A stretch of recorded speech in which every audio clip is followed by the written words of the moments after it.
सुरवर सुरु सुर गुरु पूजित लिंगम सर्वसमुदय भवकारणलिंगम्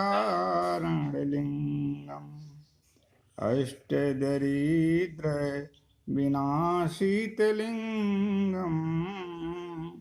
तत् प्रणमामि सदा शिवलिंगम्।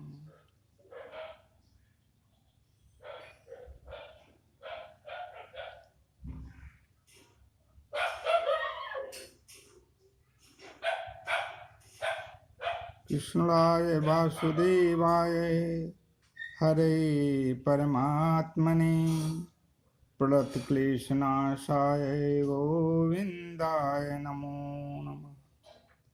वासुदेवे सुतं देवे कंसचाणूरमर्दनं देवकी परमानन्दं वन्दे कृष्णं जगद्गुरुम्।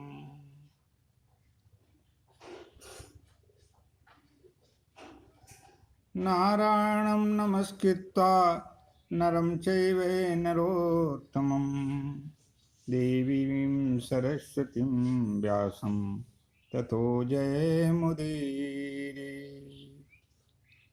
जयति सततमाद्यं राधिका कृष्णयुग्मं व्रतसुकृतनिदानं यस्सहैतिह्यमूलं विरलसुजनगम्यं सच्चिदानन्दरूपम् ब्रजवलय विहारं नित्यवृन्दावनस्थं नीलाम्बुजश्यामलकोमलाङ्गं सीतासमारोपितवामभागं प्राणो महासायकचारुचापं नमामि रामं रघुवंशनाथं।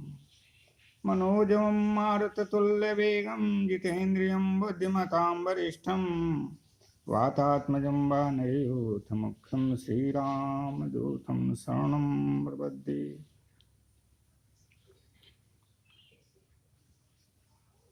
यासी स्वयं सुकृतिनां भुवनेषु लक्ष्मी पापात्मनां कृतियां हृदयि सुबुद्धि श्रद्धा सतां कुलजनप्रभवे सुलज्जा तां तां नतास्मि परिपालयति विश्वम्।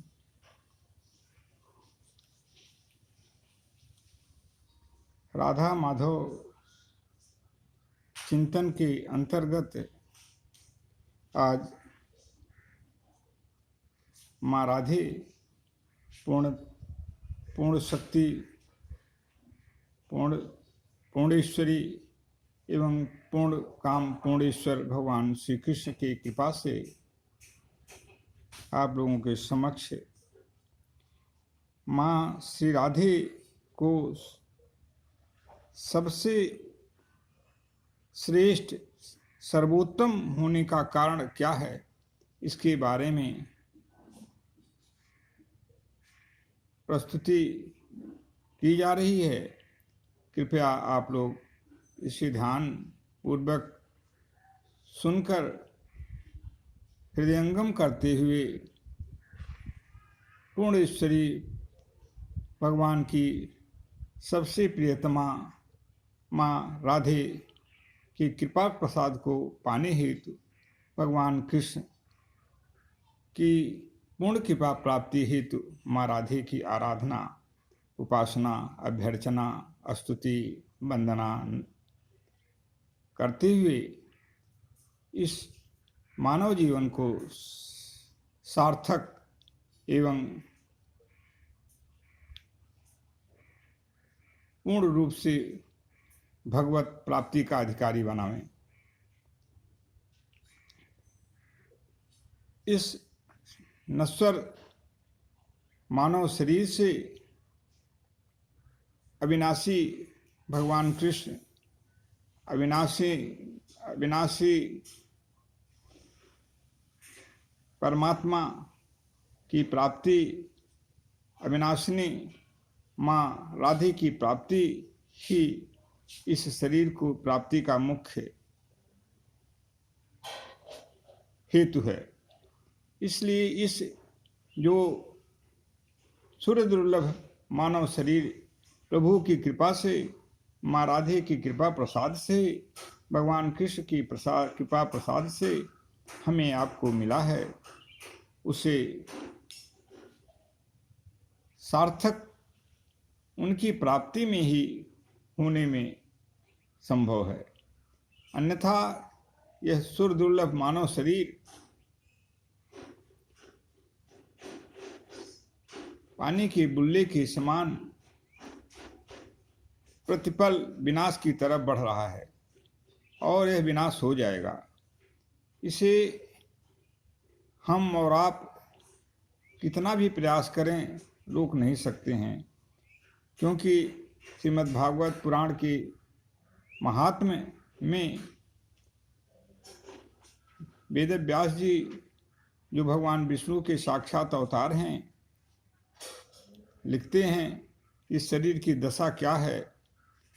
बुध बुधाम्यु तोयेषु मस्काम्यु जंतुषु जायन्ते मरणाय कथा श्रवण वर्जिता। बुध बुधाम्यु तोयेषु पानी की बूंद के समान, और मस्काम्यु जंतुषु और मच्छर के जो जंतुओं में है, जो जंतुओं में मच्छर होते हैं उनके ही समान इस शरीर की दशा है। और इस शरीर की दशा किन लोगों की है? जिस तरह से उनकी मरण का कभी भी किसी भी क्षण होने के बाद उनकी कोई महत्ता नहीं रह जाती है, विनाश होने के बाद उनकी कोई महत्ता नहीं रह जाती है, उसी तरह से जो भगवान की कथा, भगवान की नामामृत, भगवान की महिमा का रसास्वादन नहीं करते हैं, उसका पालन नहीं करते हैं, भगवान की कथा वार्ता और उनसे स्नेह और उन करते हुए उनका प्रेम भाजन नहीं बनते हैं, माँ राधे भगवान श्री कृष्ण की कथाओं से जुड़कर, उनके नामामृत को पान से जुड़कर, उनकी महिमा से जुड़कर जो अपने जीवन को धन्य नहीं बना लेते हैं, उनका जीवन तो उस कीट पतंगों, जो मच्छर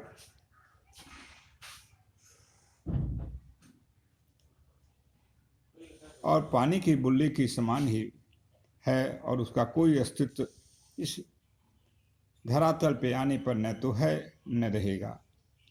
आइए, आज हमारा विषय है राधा माधव, श्री राधा माधव चिंतन के अंतर्गत माँ राधा को भगवान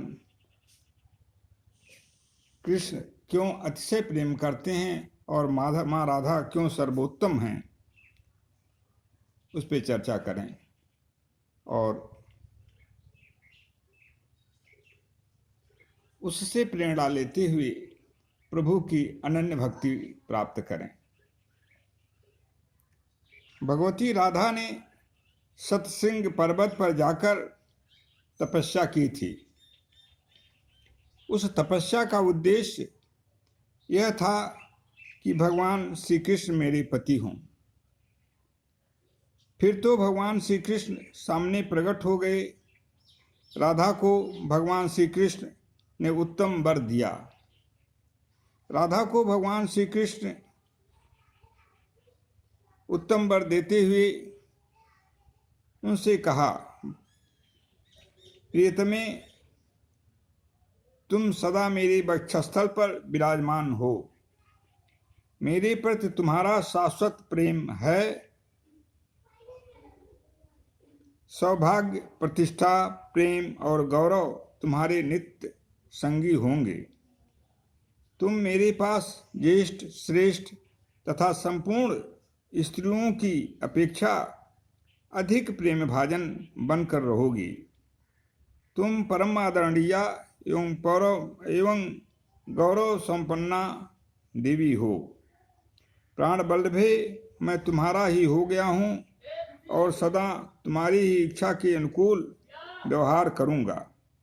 श्री राधा का अन्य किसी से कोई भी संपर्क नहीं है, इसलिए माँ राधे सर्वश्रेष्ठ और सबसे प्रियतम भगवान कृष्ण को हैं। भगवान कृष्ण की भक्ति प्राप्त करने से इस मानव जीवन का कल्याण पूर्ण रूप से हो जाता है। माँ राधे की भक्ति करने से भगवान की कृपा से, माँ राधे की कृपा से इस जीव का, इस मानव शरीर लेने का जो सार्थक प्रयोजन है पूर्ण रूप से साकार हो जाता है। आइए भगवान श्री नारायण द्वारा भक्तों के लक्षण के प्रतिपादन में कही गई वाणी जो देवी भागवत में 9, 7, 51, 52 में लिखी गई है, उसे श्रवण करें और उससे प्रेरणा लेते हुए भगवत भक्ति में अपना अमूल्य समय प्रतिदिन निश्चित समय अनुसार अवश्य योग रूप में प्रयुक्त करें। भगवान नारायण कहते हैं, नैवांछन्ति सुखम मुक्तिम सालोक्यादि चतुष्टयम् ब्रह्मत्वम् अमरत्वं वा तद्वांछा मम सेवने। नैवांछन्ति सुखं मुक्तिं सालोक्यादि चतुष्टयम् ब्रह्मत्वम् अमरत्वं वा तद्वांछा मम सेवने। इंद्रत्वं च मनुत्वं च ब्रह्मत्वं च सुदुर्लभम्। इंद्रत्वं च मनुत्वं च ब्रह्मत्वं च सुदुर्लभम्। स्वर्गराज्यादिभोगं च स्वप्नेऽपि च न वाञ्छति। स्वर्गराज्यापि भोगं च स्वप्नेऽपि च न वाञ्छति। भगवान नारायण अपने भक्तों के लक्षण के संदर्भ में कहते हैं कि भक्त, मेरा सच्चा भक्त किन लक्षणों से युक्त होता है, उसे आप श्रवण करें। नैवांछन्ति सुखम मुक्तिम, मेरा भक्त न तो सुख की कामना करता है और न तो मुक्ति की ही कामना करता है।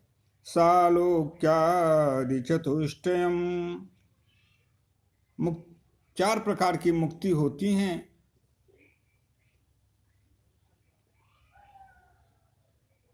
उन चारों प्रकार की मुक्तियों में किसी भी मुक्ति की कामना मेरा भक्त नहीं करता है। ये कौन कौन मुक्तियां हैं? सालोक, सारूप, सामीप, सायुज्य।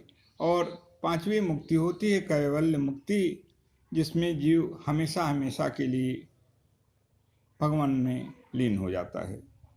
इन प्रकार से सालोक्यादि जो 4 प्रकार की मुक्तियां हैं, उनमें किसी भी मुक्ति की कामना मेरा भक्त नहीं करता है। अर्थात वह सिर्फ मेरी कामना करता है, मुझे प्राप्त करने के लिए ही उसकी सारी जीवन की साधना संपन्न होती है। ब्रह्मत्वं च ब्रह्मत्वम् अमरत्वं वा, ब्रह्मा के पद के लिए भी उसकी कामना नहीं होती है। अमरत्वम वा, अर्थात देवतागण अमर हैं, उस अमरत्व के लिए भी उसकी इच्छा नहीं होती है। तद्वांछा मम सेवनी, उसकी इच्छा सिर्फ मेरी सेवा की होती है। अर्थात वह मेरा भक्त मेरी भक्ति में ही अपने जीवन को समर्पण करते हुए, अपने जीवन का सर्वोच्च उपलब्धि मानते हुए जीवन को यापन करता है। इंद्रत्वं च मनुत्वं च ब्रह्मत्वं च सुदुर्लभम्, इंद्र के पद को और मनु के पद को एवं ब्रह्मा जी के पद को जो सुदुर्लभ हैं, बहुत ही कठिन हैं, उनको भी मेरा भक्त प्राप्त करने की इच्छा नहीं रखता है।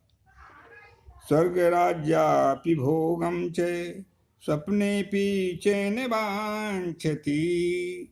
स्वर्ग के राज्य और उसके भोग को भी मेरा भक्त स्वप्न में भी नहीं चाहता है। इस तरह से भगवान अपने भक्तों के लक्षण के प्रतिपादन में भगवान नारायण कहते हैं, भक्तों के प्रति संबोधन करते हैं। इसलिए हमें इस प्रतिपादित जो भक्तों के लक्षण हैं उनको आश्रय ले मानकर उनको अपने जीवन में भगवत भक्ति का आधार बनाकर भगवत प्राप्ति हेतु भगवत उपासना, आराधना, अभ्यर्चना, प्रार्थना, वंदना, स्तुति करना चाहिए और भगवान से जुड़कर अपने जीवन को सार्थक बनाना चाहिए। इस प्रकार की भक्ति को ही भगवान की अनन्य भक्ति कहते हैं। इसी को भगवान गीता में अर्जुन को उपदेश में कहते हैं, अनन्याश्चिन्तयन्तो मां ये जनाः पर्युपासते तेषां नित्याभियुक्तानां योगक्षेमं वहाम्यहम्।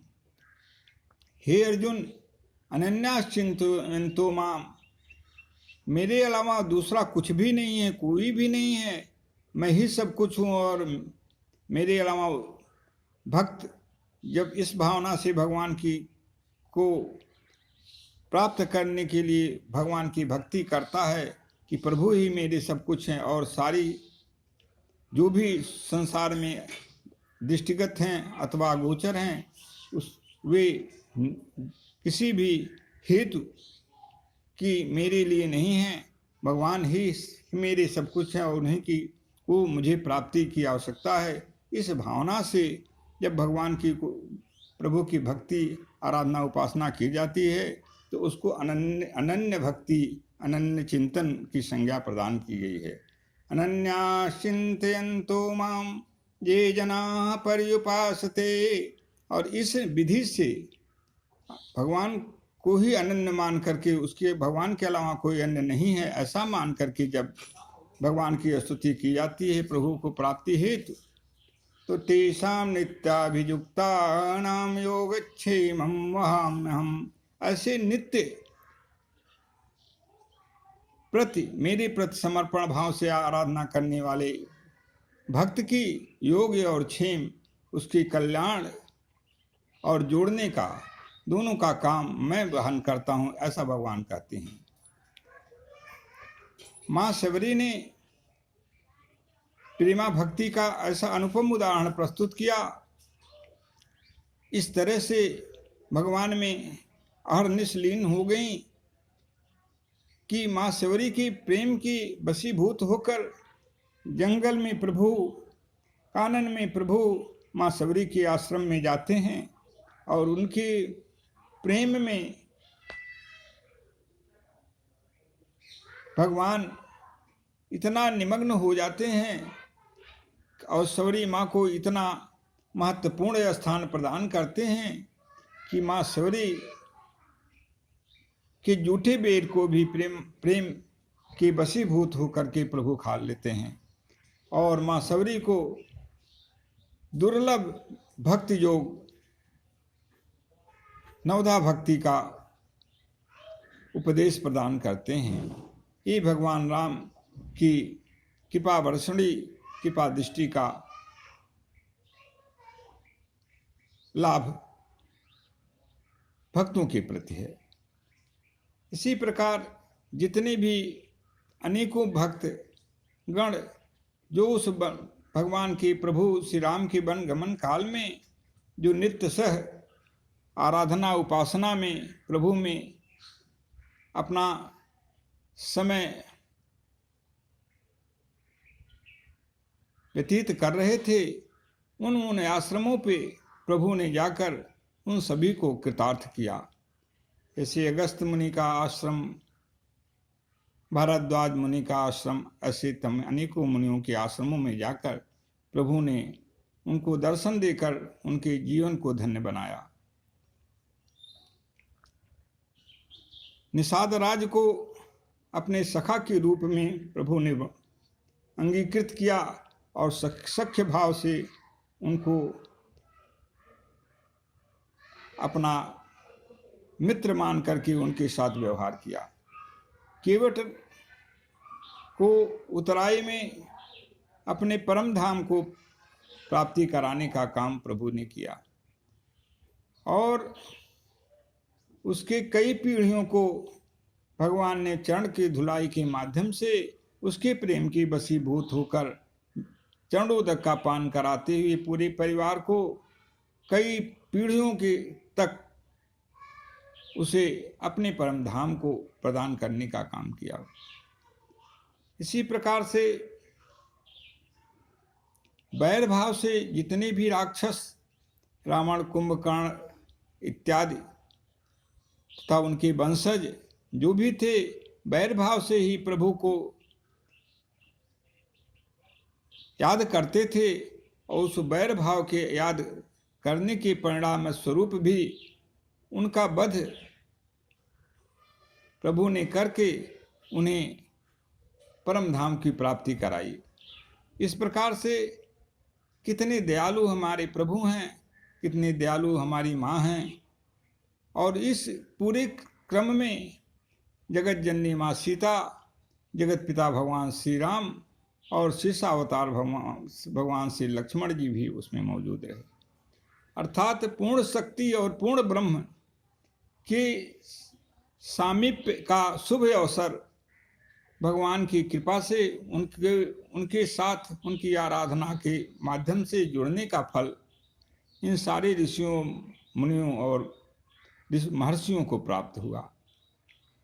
इसलिए जो भी जीव किसी भी भाव से भगवान की आराधना करता है, माँ राधे की आराधना करता है, भगवान कृष्ण की आराधना करता है, निस्संदेह उसका कल्याण ही होना है। इसमें किसी भी प्रकार की बाधा आ ही नहीं सकती है, क्योंकि बाधाएं तो भगवान की कृपा के न होने के कारण हमारे शरीर में असर डालती हैं। यदि भगवान की कृपा वर्षणी, अमृत वर्षणी दृष्टि हमारे ऊपर हो जाए, आप लोगों के ऊपर हो जाए, संसार के ऊपर किसी भी प्राणी के ऊपर हो जाए, तो वह निसंदेह भगवत प्राप्ति करेगा। माँ के चरण कमल रजों का अनुयायी बनकर माँ की सेवा करके माँ को प्राप्ति करेगा और उसका जीवन सार्थक निश्चित ही बन जाएगा। इसलिए और क्या कहा जाए, कंस को भगवान कृष्ण ने वैर भाव से बराबर भगवान कृष्ण के साथ वह जुड़ा हुआ था। शिशुपाल वैर भाव से जुड़ा हुआ था।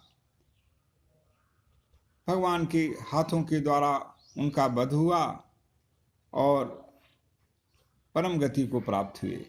इस तरह से भगवान के नाम की रूप लीला धाम की इतनी बड़ी महिमा है कि किसी भी भाव से यदि हम जुड़ जाते हैं तो निश्चित है हम भगवान के परम धाम के अधिकारी बन जाते हैं। इसीलिए गोस्वामी तुलसीदास जी मानस में लिखते हैं, भाव कुभाव ख्याल से हूँ, भाव कुभाव ख्याल से हूँ, नाम जपत मंगल दिशि दश हूँ, नाम जपत मंगल दिशि दश हूँ। प्रभु से भाव से जुड़िए। कुभाव से अर्थात बुरे भाव से भी जुड़ जाते हैं यदि, अनख क्रोध से जुड़ जाते हैं, आलस्य से जुड़ जाते हैं और किसी भी रूप में भगवान का नाम मुँह से निकलता है, स्मरण होता है, याद में आते हैं प्रभु, तो दसों दिशाओं में ही मंगल हो जाता है। कहीं भी अमंगल नाम की वस्तु नहीं रह जाती है। इतने कृपालु भगवान हैं। यदि हम इस तरह से जो जपने की विधि के विपरीत विधियां हैं यदि उनके अनुसार भी प्रभु का स्मरण चिंतन और ध्यान करते हैं, जप करते हैं, नाम का उच्चारण करते हैं, तो परम गति की प्राप्ति हो जाती है। तो यदि हम भगवान का प्रेम पूर्वक नाम रूप लीला धाम का चिंतन करते हैं, जप करते हैं, तो इसकी क्या अवस्था होगी, ये तो इसका वर्णन प्रभु ही बता सकते हैं। हम अल्पज्ञ लोग उसकी कल्पना भी नहीं कर सकते हैं। इसलिए माँ की आराधना, माँ राधे की आराधना, भगवान कृष्ण की आराधना, उपासना में जीवन का जो पूर्ण समय जो विभिन्न कार्यों में प्रयुक्त हो रहा है, उसमें से निश्चित प्रातःकाल ब्राह्म मुहूर्त में यदि होना तो चाहिए। ब्राह्म मुहूर्त में यदि ब्राह्म मुहूर्त में नहीं हो पाता है, अर्थात सूर्योदय के 45 मिनट के पूर्व यदि नहीं हो सकता है, तो अवर भी पूजा काल जिसे घोषित किया गया है सूर्योदय के बाद, उसमें भी प्रभु की आराधना उपासना, भगवान कृष्ण की आराधना उपासना, माँ राधे की आराधना उपासना अवश्य में प्रतिदिन नित्य नियम बना करके करनी चाहिए और प्रभु के धाम, प्रभु के कृपा के अधिकारी बनना चाहिए। इस संसार में जहाँ कहीं भी मंगल दिखाई देता है वह प्रभु की कृपा है। ये निसंदेह हम आज जो कुछ भी इस संसार में लक्षित है और जो अलक्षित है, वह संत महापुरुषों के द्वारा भगवान की निरंतर आराधना उपासना और उनके गुणगान के ही कारण दिखाई दे रहा है। अन्यथा जिस तरह से भौतिक जीवन में जीने वालों के द्वारा इस संसार में क्रियाएं हो रही हैं, निरंतर पाप और पापाचार हो रहे हैं, उसके ऊपर यदि हम विहंगम दृष्टिपात करें तो यह सुनिश्चित है कि यह संसार विनाश की महाविनाश की तरफ बढ़ रहा है। किंतु संत महापुरुषगण जो भगवान के साक्षात रूप ही हैं, उनके द्वारा जो गुणानुवाद प्रभु का होता है, जो गुण कीर्तन होता है, नाम रूप लीला धाम का प्रतिदिन आश्रय लेकर जो इस जीवन जीते हैं और प्रभु में ही जो विलय करते हैं, उनके कृपा प्रसाद से ये सृष्टि चल रही है। राधा माधव, श्री राधा माधव चिंतन के अंतर्गत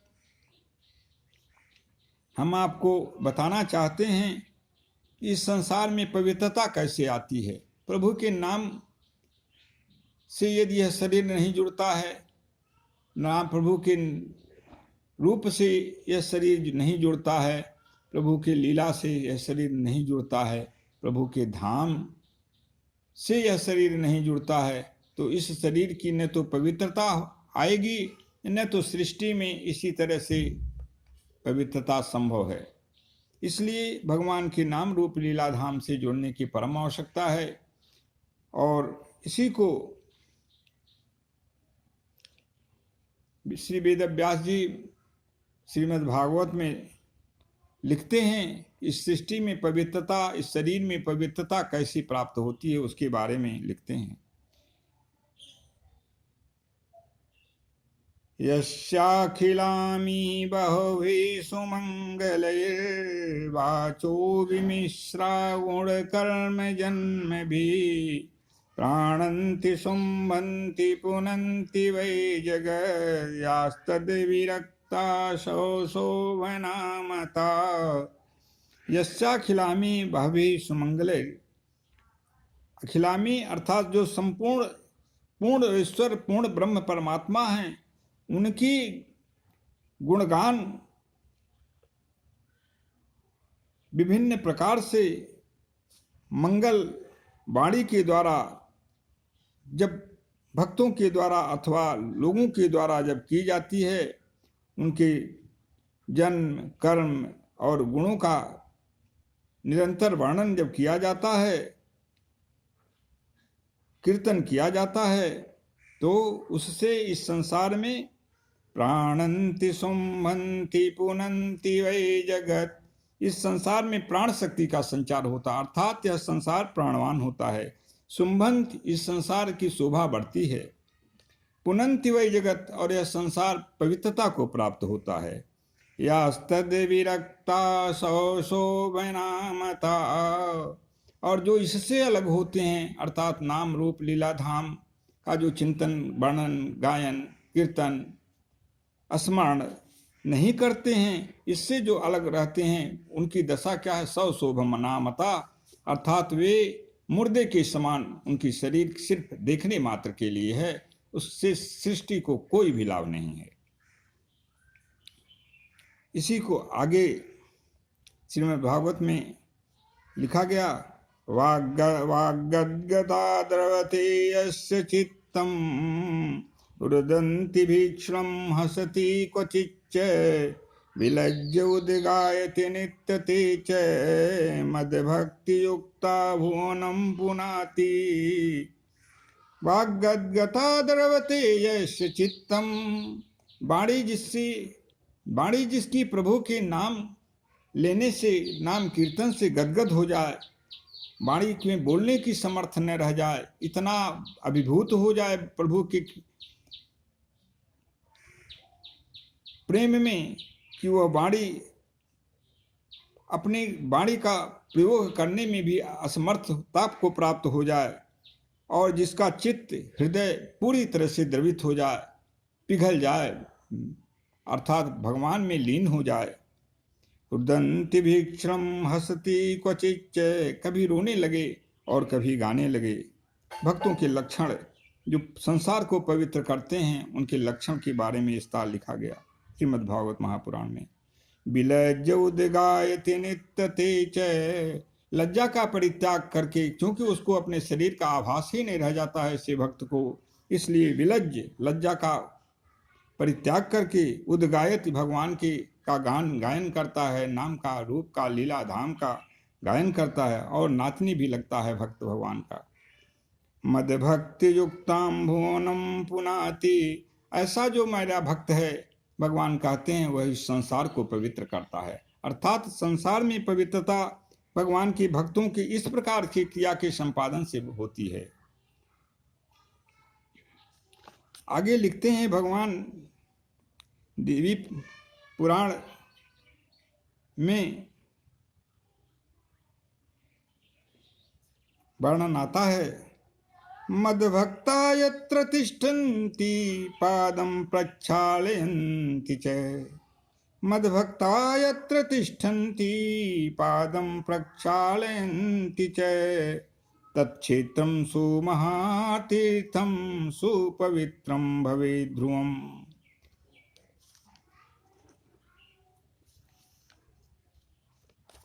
भगवान कहते हैं, नारायण कहते हैं, मद्भक्ता यत्र तिष्ठन्ति, मेरे भक्तगण जहाँ रहते हैं, वास करते हैं, पादम प्रक्षालयन्ति च, और अपने पैरों, पाद प्रक्षालन करना अर्थात पैरों को धोते हैं।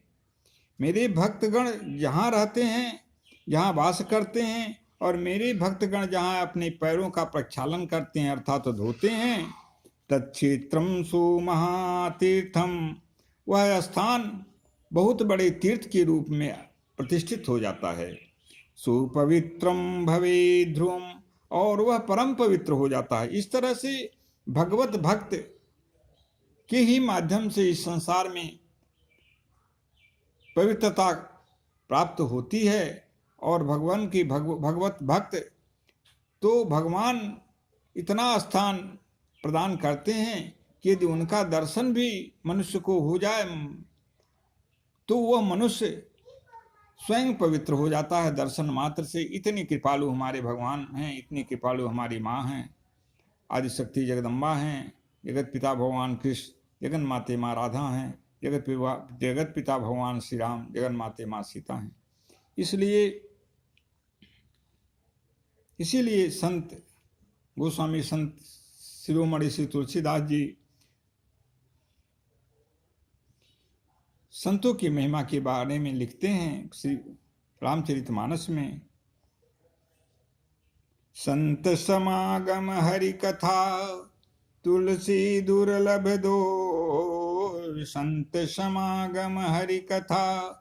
तुलसी दुर्लभ दो सुतदारायरु लक्ष्मी, पापियों के घर हों सुतदारायरु लक्ष्मी, पापियों के घर हों। संत समागम, संतों से, जो भगवान के भक्तगण हैं, संत महापुरुषगण हैं, आप्तजन जो हैं, साधु पुरुष हैं, संत हैं, उनका समागम अर्थात उनसे मेल मिलाप, उनसे मेल होना, संपर्क संबंध में आना, हरि कथा और भगवान की कथा, ये दोनों इस संसार में दुर्लभ हैं।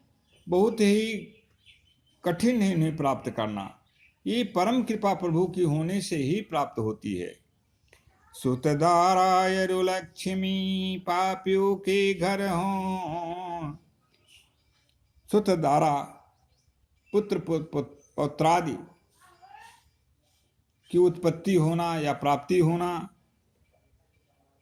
स्त्री की प्राप्ति हो जाना, विवाह संस्कार इत्यादि संपन्न हो जाना और पुत्र पौत्रादि की प्राप्ति होना और लक्ष्मी जी की भी प्राप्ति, ये पापियों को भी हो जाता है। किंतु संतों का समागम और भगवान की कथा इस संसार में दुर्लभ है। ये प्रभु की कृपा से ही ये प्राप्त होता है। इसलिए हमें संत महापुरुषों के साथ जुड़ने की परम आवश्यकता है। उनकी भाषण से अपने जीवन को सुधार की आवश्यकता है, उनकी सेवा की आवश्यकता है, उनके प्रति आदर भाव की आवश्यकता है और भगवान की कथा उनसे जुड़ करके प्राप्त करने की आवश्यकता है, जिससे यह मानव जीवन सुर दुर्लभ है, जो भगवान की अहेतुकी कृपा के माध्यम से जो हमें आपको प्राप्त है, उसका सार्थक प्रयोजन हो सके और हम पुनः प्रभु के धाम के अधिकारी बनकर अपने जीवन को कृतार्थ कर सकें। इसी के संदर्भ में हम आपसे निवेदन करना चाहते हैं कि आप माँ की कृपा प्रसाद को अवश्य प्राप्त करें, माँ राधे की कृपा प्रसाद को अवश्य प्राप्त करें, भगवान की कृपा प्रसाद कृष्ण की अवश्य प्राप्त करें और जो भी त्रुटियां हों मुझसे इस संदर्भ में उसे क्षमा प्रार्थी हूँ और निवेदन है आप लोगों से कि इसे बाल त्रुटि मानकर क्षमा प्रदान करते हुए जो सर्वग्राह है भगवत की नाम, भगवान रूप लीला धाम, उसे अवश्य ग्रहण करें। आप लोगों से एक निवेदन और भी करना है। 5 स्थानों पे मनुष्य को, जो लोग बहुत झूठ बोलते हैं, आदत पड़ गई है झूठ बोलने की, यदि बिना झूठ बोले उन्हें नहीं रहा जा सकता है, तो उनके लिए शास्त्रों में निर्देश है कि 5 स्थानों पे वे झूठ बोल सकते हैं। शेष स्थानों पे उसका प्रयोग न करें, क्योंकि उससे घोर पाप लगता है। क्योंकि लिखा गया है, कबीरदास जी लिखते हैं, सांच बराबर तप नहीं, झूठ बराबर पाप, जाके हृदय सांच है, वाके हृदय आप। सच्चाई से बढ़कर के कोई तप नहीं है और झूठ से बढ़कर कोई पाप नहीं है। जिनके हृदय में सत्य रूपी परमेश्वर वास करते हैं, अर्थात जो सत्य का आश्रय लेते हैं, सत्य में जीवन में आचरण में ढालते हैं, उनके हृदय में परमात्मा स्वयं वास हो जाता है परमात्मा का, क्योंकि परमात्मा स्वयं सत्य स्वरूप हैं। इसलिए 5 स्थानों पे ब्रह्म, यदि आदमी झूठ बोले तो उसके पाप से वह प्रभावित नहीं होता है। यह ब्रह्म पुराण में 222-36 में लिखा गया कि 5 अवसरों पर असत्य भाषण से पाप नहीं लगता है। गो स्त्री द्विजातीनां परीक्षणार्थम विवाह काले सुरतः प्रसंगे प्राणत्ते सर्वधनापहारे पंचान्यतान्याहुरपातकानि। गो स्त्री द्विजातीनां परीक्षणार्थम विवाह काले सुरतः प्रसंगे प्राणात्ते सर्वधनापहारे पांचान्यतान्याहुरपातकानि। आचार्य मनु जी ने कहा है कि 5 अवसरों पर असत्य भाषण से पाप नहीं लगता है। वे कौन कौन स्थान हैं? गौ, स्त्री और ब्राह्मण की रक्षा के लिए, विवाह के समय, रति के प्रसंग में, प्राण संकट काल में, सर्वस्व का अपहरण होते समय। इन 5 अवसरों पर असत्य भाषण से पाप नहीं लगता है। इसलिए यदि इन स्थानों पे झूठ बोलना भी पड़े तो भी निसंकोच झूठ बोला जा सकता है और क्रिया संपादन कराई जा सकती है। इसलिए हमें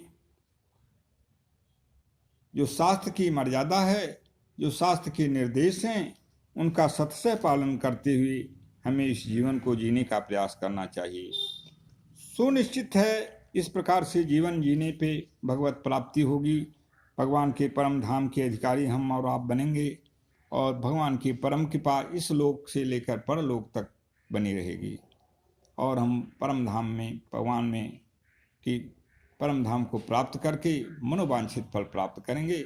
यहाँ भी कल्याण है और यहाँ से जाने के बाद परलोक में भी परम धाम की प्राप्ति। इससे बढ़कर सौभाग्य जीवन का क्या हो सकता है।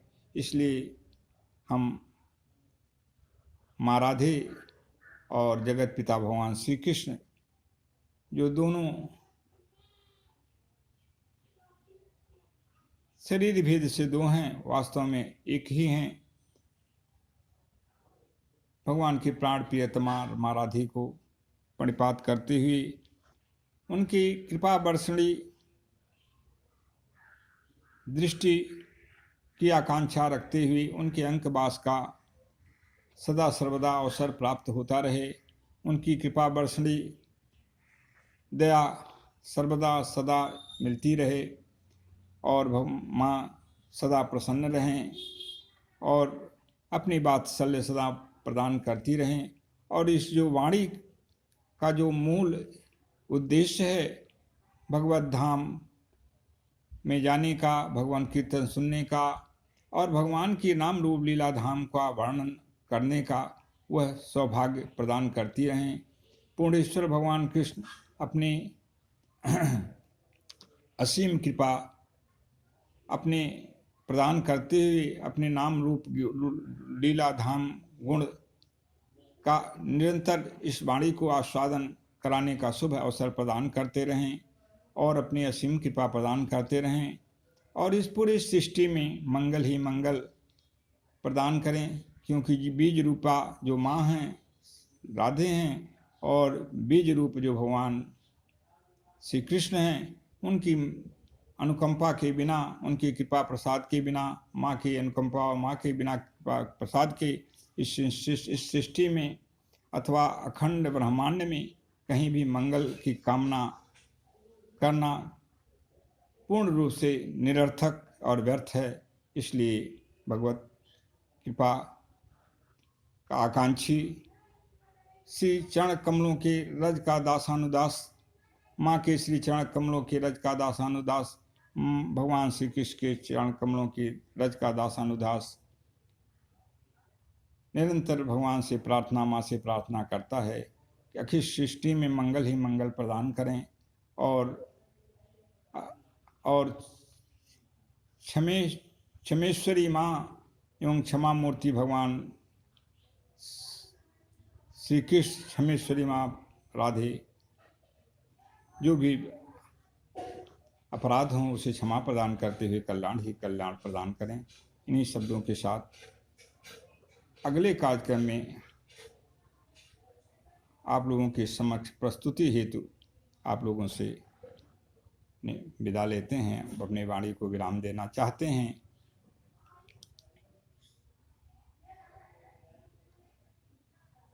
जय जय माँ राधे, जय जय कृष्ण।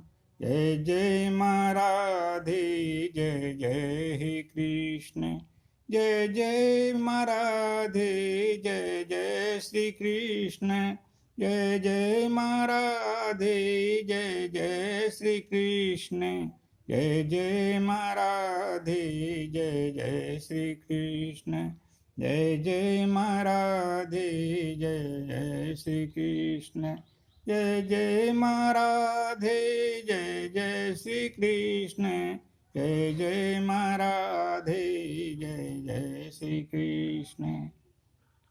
कृपा दृष्टि फेरो हे मातु राधे, कृपा दृष्टि फेरो हे मातु राधे।